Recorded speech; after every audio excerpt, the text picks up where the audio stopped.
complete, completely shoddy investigation, cover up, or complete lack of empathy on part of the Chief Minister of West Bengal? What's the big picture? Because the outrage expressed by the students had a basis, and this is the basis.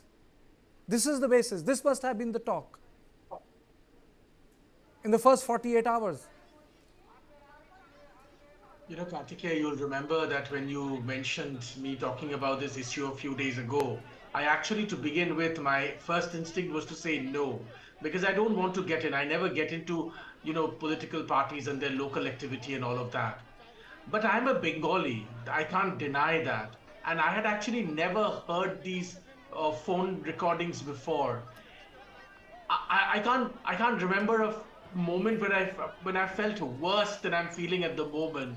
What would be going on in the minds of these parents who are being called by these absolute scumbags who are calling them up and lying about their daughter's death?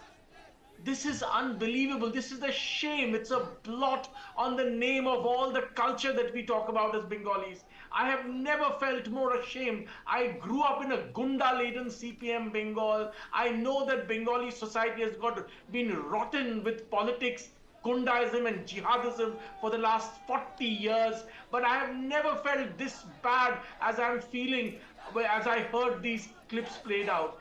This is shocking. The apathy, the callousness. A woman is brutally raped. Her pelvic, bones are shattered. She's been murdered, and with the callousness with which the RG Corp people were calling the parents, the police were calling the parents, as if the tone was as if her daughter had gone to have tea or something. I mean, this is the lowest point of Bengali society. And today, as Bengalis, if we still are proud of our culture, this should make us really ashamed. This is the lowest ebb. We should never talk about being the land of Tagore. We should never talk about being the land of Vivekananda. If Vivekananda and Tagore were alive today and heard these phone recordings, they would have disowned us. Shame on us, Bengalis. This is a blot on our conscience. These recordings that you have played right now is a blot on our conscience. This is the destruction of everything Bengalis are proud of. We should never talk about Bengali pride after this. This is abysmal. This is our lowest point. I mean, the tonality of the police, the tonality of these ghastly people at RG Kaur Hospital towards parents, elderly parents whose daughter has been murdered, for crying out loud, raped and murdered.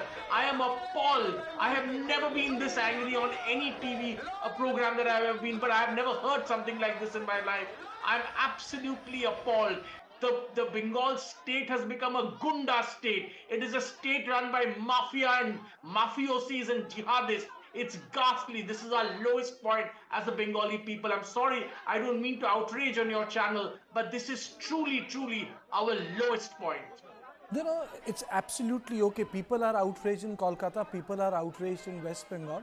You are just expressing your anguish. But there's a larger issue here also. Do people forget that electoral majority does not mean that there is no place for dissent, that there is no power of the street, or there is no power of a street protest? I think for me as a journalist sitting in Delhi, I think that's where the problem is. Just because you have the numbers in assembly doesn't mean that there will be no outrage, and the mandate or the cultural mandate, political mandate or social mandate is settled. In democracies it gets challenged, and that's what people and the students have done there. I hope, as somebody who deeply values and has spent most of my adult life researching and writing about religion, I really hope the law of karma strikes here.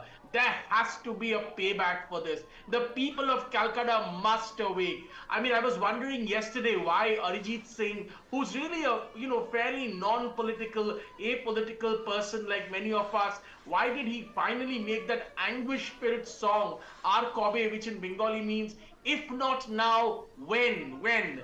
Why did he make this song suddenly? And he's from Malda. I understand why. He also must have seen all this. He has heard all this. If the people of Calcutta, if the people of Bengal do not wake up today, remember, this will happen to each one of your daughters. This will happen to your sons, your grandsons, your grandchildren, your granddaughters.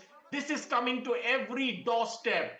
This will not stop here. And let me point out, Kartikeya, if you will give me 10 seconds, I also saw a video which appalled me, though not to this degree that the clips you played out today, about of this goon, this Ali character, who is supposedly this goon at RG Court, threatening essentially the interim head of that college. You know, as a child in Calcutta, I grew up with these great institutions like RG Court, who were really like, valued institutions.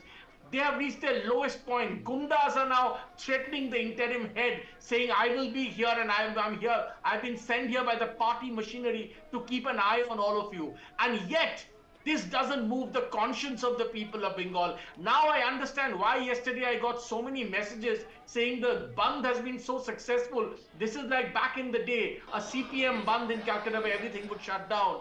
And now I understand why people are so anguished.